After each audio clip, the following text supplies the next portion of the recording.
Y no hay 4x4, 2x2.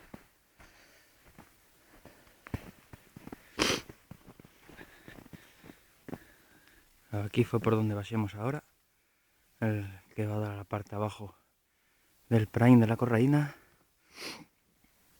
Ya seguimos, supuestamente ahí delante está Casares, aunque no se lo vea. Vamos a dar la curva.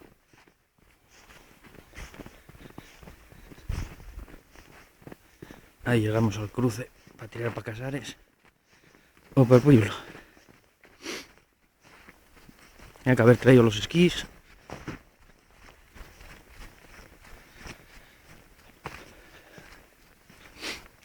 Aquí no está ni el oso.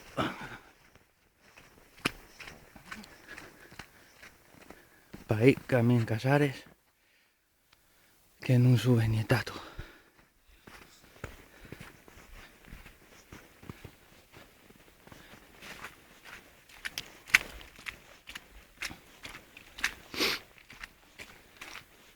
Esa guapa.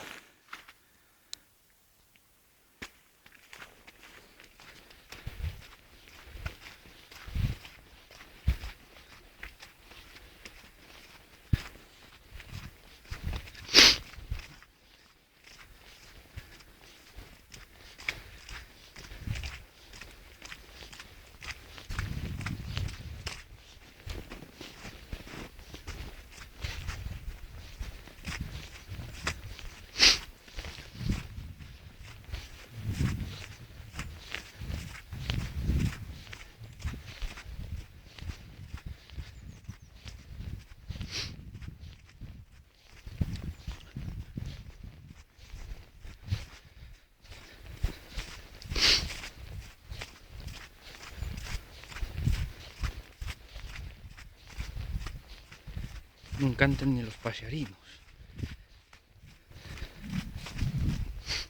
Para aquí, para abajo,